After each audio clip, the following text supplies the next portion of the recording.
Hati-hati buat yang punya rambut panjang dan suka digerai.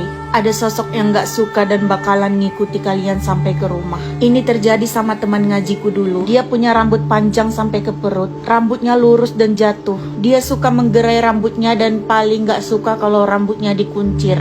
Sampai suatu saat sepulang mengaji, di perjalanan pulang dia selalu membuka mukenahnya dan menggerai rambutnya. Karena rumahnya melewati pepohonan pisang yang gelap, sesampainya di rumah dia ketakutan karena ada sosok putih yang terbang di atasnya. Dia pun langsung terkicir dan berlari masuk ke rumah. Sedikit lagi mau sampai rumah, ternyata sosok putih itu sudah lebih dulu sampai dan terlihat berlari di atas genteng rumahnya. Kemudian dia masuk dan langsung mengunci pintu. Ternyata ibunya yang di dalam rumah pun mendengar ada suara di atas genteng. Tapi karena suara itu berbarengan dengan kedatangan dia sambil berlari, ibunya mengira kalau dia habis melempar sesuatu ke atas genteng. Lalu temanku itu pun menjelaskan kalau dia baru aja dikejar sama sosok putih dari atas sampai dia melihatnya berlari di atas genteng. Kemudian mereka sekeluarga langsung mengecek genteng. Ayahnya pun mengambil tangga dan ternyata pas dicek tidak ada batu yang dilempar ataupun kucing yang sedang berlari di atas genteng. Kemudian bapak dan ibunya bilang mungkin ada sosok binatang yang naik ke atas genteng. Bisa jadi tikus ataupun musang. Setelah itu mereka semua tertidur. Kamar temanku ini nggak pakai plafon,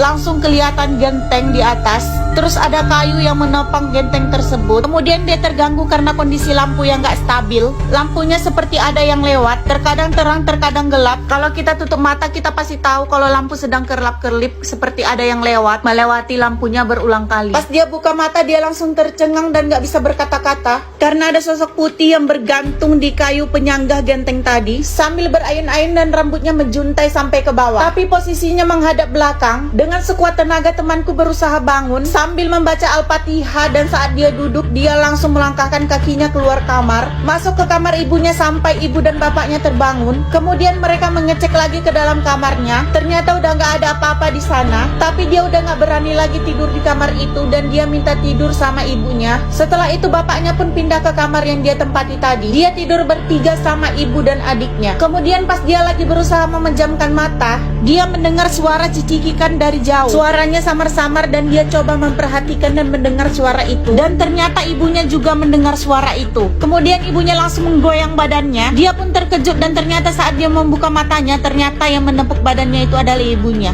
Ibunya menutup mulutnya dengan jari telunjuk sambil berkata diam. Kemudian ibunya bilang kalau kita mendengar suaranya dari jauh berarti sosoknya itu udah dekat. Kemudian mereka langsung mendengar suara hentakan kaki yang berlari di atas genteng rumahnya. Ayahnya pun ternyata mendengar dan langsung masuk ke kamar mereka, mengambil senter dan mengajak mereka untuk melihat apa yang ada di atas genteng. Kemudian mereka bertiga keluar dari rumah dan mengecek langsung ke atas genteng. Setelah mengecek di atas genteng, tiba-tiba adiknya yang di dalam rumah menangis. Umurnya sekitar 5 tahun. Mereka langsung berlari masuk ke kamar. Adiknya langsung menunjuk ke arah sudut kamar sambil menangis dan ketakutan. Keesokan harinya diceritakanlah sama neneknya kejadian tadi malam. Lalu neneknya bilang kalau itu akibat dia menggerai rambutnya di kegelapan. Sosok yang gak bisa aku sebutkan itu sangat iri sama perempuan yang berambut panjang. Dia gak suka dan dia bakal ngikuti orang itu. Akhirnya rambut temanku ini pun langsung dipotong sama neneknya. Dan keesokan harinya langsung aman-aman aja.